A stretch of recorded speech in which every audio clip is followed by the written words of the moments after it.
love this background. I like this setup though. I know. Like, to be honest, I wish I had one of these in my room so I could have this as like my usual place. It's just been like my just bedroom. the couch against the wall. Against the wall. You know what? Futons are cheap at like I don't know how like big your room is, but like Not that big. oh, futons are cheap though. Futons That are just cheap. becomes like my bed. Yeah. It's your bed. And I've sold my Doubles. life to the podcast. Anything else you wanted to add? Let's unpack ambition for a second. You probably Ooh. cut like right here. My thing with ambition when it comes to theater can become very dangerous. Hopefully everyone's heard the term having a big head. I think one thing I've had to convince myself of is, okay, I'm being casted a lot more than I was being casted when I was younger. So something's different.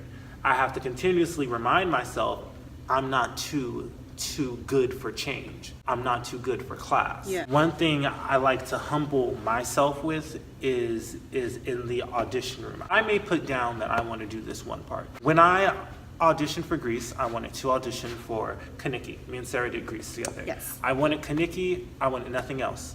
You were going to give me Kaniki because I felt like I wanted Kaniki. Now, when I stepped into the audition room, I was asked to do something different, which is how I auditioned for Teen Angel, which is the role I got. In that moment, I told myself, you may think that you want this certain thing because that's what you want at the end of the day, and that's good and all. But are you humble enough to take what you're hired for? That's a question I don't think a lot of people can say yes to.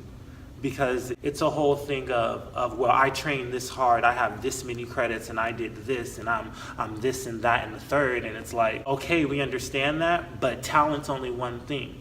You have to think about professionalism. You got to think about, do people show up to rehearsals on time? And those are things I proved while doing this other role that I did not get, and I would have never had the chance to prove that to a group of new production staff if I didn't take that role with humbleness to it, which I'm very thankful for. That's a really good point. That's the thing about theater, and especially the theater world, is like you have that reputation before you already.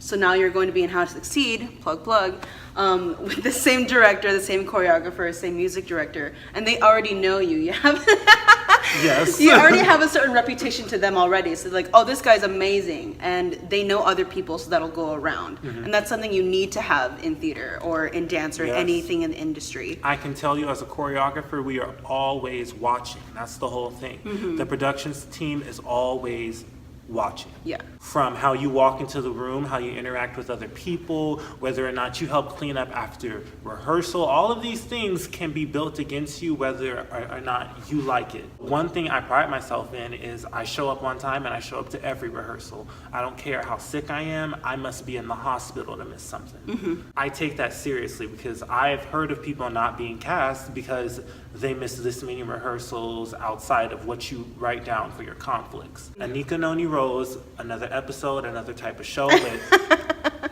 praises to the queen. Let's do it.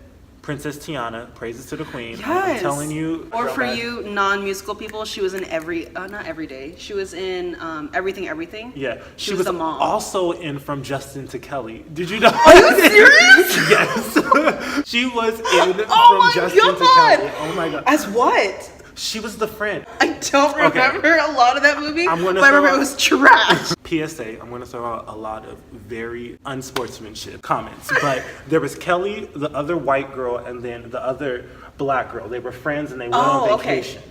Yeah. All right. So she was there and she went to like the Spanish club. They went to Florida, right? I think so. He probably It's was like Miami. Cuban. I don't want to.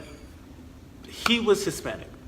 I don't want to say what he is because I don't want to offend anyone. So he was of Hispanic descent in Florida because they went to Miami Beach.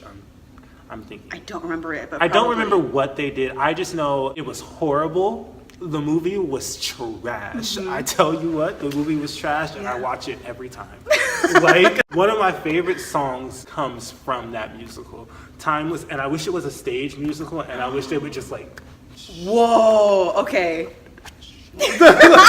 Whitney Houston was good for what she was good for. I'm sure she read for everything under the sun. Yeah. Just imagine. Probably. Whitney Houston walks in here. I need you to read for every part. It just throws all these scripts at her. I need you to read for the male president and the female first lady. I need you to read for the astronaut.